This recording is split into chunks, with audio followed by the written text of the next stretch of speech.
Di tahun 2006, bintang Nana Mirdad makin bersinar. Harus diakui, akting Nana sangat memukau di sinetron yang diperankannya. Wajah dan akting Nana tidak asing bagi pemirsa layar kaca. Tercatat beberapa kali Nana bermain sinetron, dan untuk sinetron Liontin ini, Nana makin bersinar. Sehingga pihak produser memutuskan membuat sinetron Liontin yang kedua. Namun sukses Liontin pertama tidak diikuti sukses keduanya.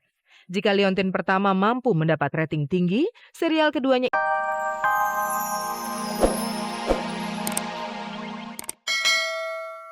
Yang gitu-gitu itu lain, itu pemberian adat. Saya orang Aceh, kalau Bapak jadi orang Aceh juga Bapak tersinggung yang gitu-gitu, dia bukan orang Aceh menggunakan. Sebenarnya bagi orang Aceh sendiri, gelar Cut itu adalah satu kehormatan keturunan, ini enggak bisa dipaksakan gitu kan. Artinya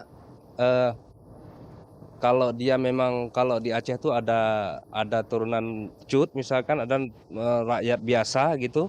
Dan rakyat biasa akan malu menggunakan nama itu, nama sebuah gelar kerajaan seperti Cut dan Teku itu untuk diri dia. Itu biasanya itu harga diri, soalnya mengklarifikasi diri dia, karena selama ini kan orang mengetahui yang Cut adalah Aceh dan Cut Meme salah satunya Aceh, dan saya pribadi sampai sekarang juga tidak tahu dia dari Aceh mana, dari siapa, di mana kampungnya, bagaimana, nah saya nggak pernah tahu.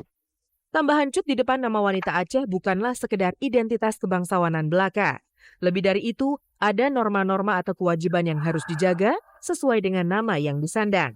Memang harus kita membawakan nama itu juga nggak sembarangan. Kalau menurut kacamata saya ya, kita harus hati-hati banget ya. Setidak-tidaknya orang akan tahu, oh Cut, oh dia dari sini, dari keluarga ini. Nah, orang akan menguak keluarga besar itu gitu loh. Tapi kalau kita nggak pakai Cut, mungkin orang agak samar, oh dia dari keluarga, oh nggak jelas, agak susah untuk mengetahuinya. Tapi kalau udah gelar Cut itu gampang sekali dicari identitasnya. Dia dari keluarga yang mana. Nah, waktu saya masuk ke dunia entertain, ke dunia artis, orang tua memang pertama-pertama yang dia sebut, ingat sayang, nak, nama kamu Cut, kamu membawa nama keluarga. Bersikaplah kamu seperti seorang Cut yang baik gitu ya. Dalam sejarah, gelar Cut atau Teku ini adalah seorang yang berdiri di depan masyarakat sebagai pembimbing masyarakat. Ini menyandang nama Cut sedikit, orang sudah tahu ini pasti Aceh. Jadi sedikit kesalahan dia semua Aceh akan kena dan semua Aceh akan malu. Kalau saya lihat kasus itu ya cukup, sebagai orang Aceh cukup malu. Sebenarnya orang Aceh itu punya harga diri loh. Misalkan begini, saya belum pernah melihat orang Aceh ribut atau berselisih hanya karena harta.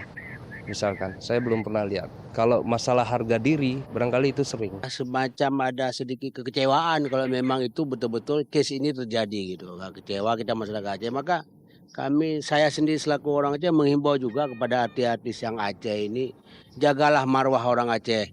Aceh itu sedang banyak cobaan-cobaan, jangan sampai dengan cobaan-cobaan itu kita tidak sadarkan diri mengembalikan kodrat Aceh itu. Aceh itu kan dikenal serambi, kan berlakulah seperti tata krama adat Aceh. Walaupun ini di Jakarta gitu, agak-agak merasa tersinggung dan kecewa terhadap perilaku-perilaku yang demikian gitu ya.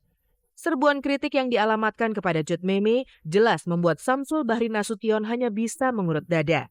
Nasib malang putrinya itu tidak juga mereda. Wajar kalau akhirnya Samsul Bahri Nasution ikut-ikutan terserang stres menghadapi persoalan yang dialami putrinya itu. Samsul pun hanya bisa berharap pasrah, semoga badai ini segera berlalu. Saya cukup tegar Pak dalam menghadapi sesuatu. Saya kebetulan sebagai pejabat di perhubungan laut.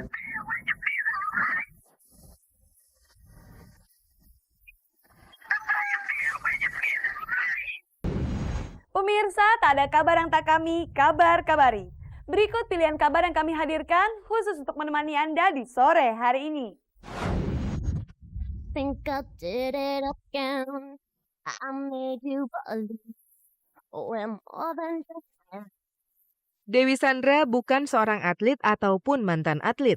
Memang sebagai penyanyi ia memiliki tubuh yang kuat dan atletis.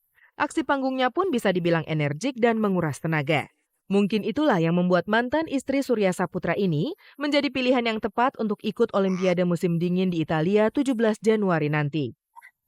Tapi bukan sebagai peserta lomba, melainkan sebagai pembawa obor perdamaian. Bersama Ricky Subagja, Dewi Sandra akan lari berkeliling lapangan membawa obor Olimpiade. Untuk tugas mulianya itu, minggu kemarin bersama rombongan, Dewi Sandra meninggalkan tanah air menuju Venesia, Italia. Dalam rangka Olimpiade musim dingin, kita rame-rame rombongan dari akan mewakili Indonesia bawa obor. Saya pribadi seneng banget, sempet kaget juga karena ya itu setahu saya biasanya yang berangkat atau terpilih adalah atlet gitu. Jadi saya ini bener nih, nggak salah pilih orang atau are you sure gitu. Saya yakinin terus bener nih. Sampai akhirnya buat saya ini pengalaman yang mungkin cuma datang satu kali. Sebagai pembawa obor, pastinya ia dituntut untuk berfisik kuat. Untuk itu ia pun giat berolah tubuh beberapa saat sebelum keberangkatan. Untunglah aktivitasnya yang tidak jauh dari olah fisik membuat Dewi pun merasa cukup sehat untuk berlari puluhan kilometer. Kalau saya sih lebih pengennya ningkatin stamina lagi karena setahu saya kalau cuacanya beda juga kita nafasnya juga takut sesek segala macam. Jadi untuk lari saya di treadmill dinaikin lagi, terus berenang juga. Sama kalau tidur AC-nya saya gedein paling pol. Biar kuat. Iya, latihan dingin. Mungkin karena banyak nari juga ya. Jadi sebenarnya tinggal ningkatin stamina-nya aja lagi. Sebagian besar para pembawa obor adalah atlet, paling tidak mantan atlet. Sebagai orang yang tidak pernah berkecimpung di dunia olahraga, grogi nggak sih kamu bersanding dengan mantan atlet juara dunia? Deg-degan banget, apalagi kalau orang siap nggak? Jadi buat saya sebenarnya siap-siap aja, tapi ditanyain terus siap nggak? Lu bener nggak? Jadi takut ada apa-apa. Rencananya Dewi Sandra bersama Ricky Subagja akan menghabiskan waktu selama seminggu di Venesia. Dewi pun terpaksa menolak tawaran pekerjaan yang datang demi tugas membawa obor. To go to another country dan membawa nama bangsa dan untuk melakukan sesuatu yang akan masuk sejarah itu buat saya sesuatu yang di luar dugaan dan sesuatu yang nggak bisa digantikan dengan apapun saya rasa. Selain mengemban tugas, rencananya ia akan menghabiskan waktu selama di Italia untuk berkeliling kota.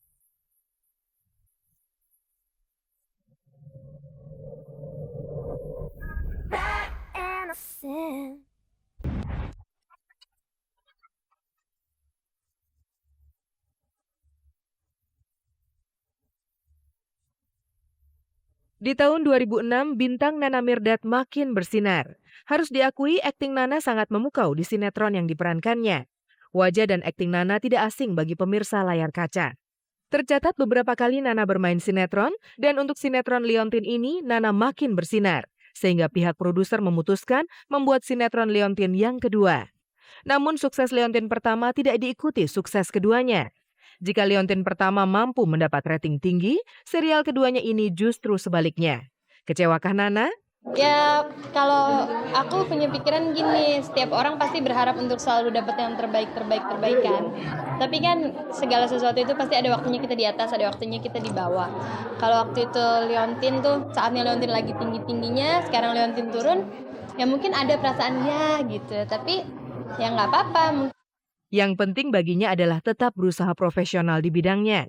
Puas di dunia akting, Nana berniat mengikuti jejak ayahnya yaitu dunia tarik suara.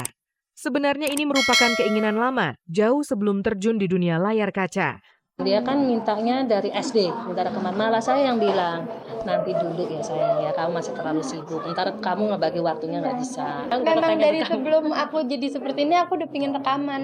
Dan kebetulan saat-saat ini aku dapat kesempatannya.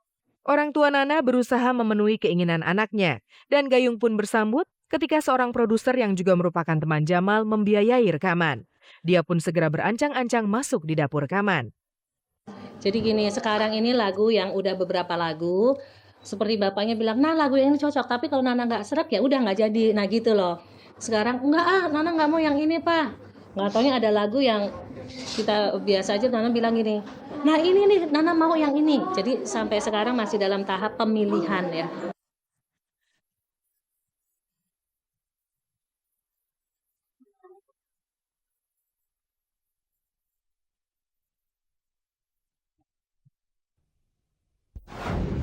Pemirsa, tidak terasa 30 menit telah berlalu dan kebersamaan kita berakhir sampai di sini. Saya Farisa Kamelia beserta seluruh kru yang bertugas mohon undur diri dari hadapan Anda. Jangan lupa saksikan Kabar Kabari setiap hari Senin, Kamis, dan Minggu pukul 4 sore hanya di stasiun kebanggaan milik kita bersama, RCTI, selalu di hati, selalu dinanti.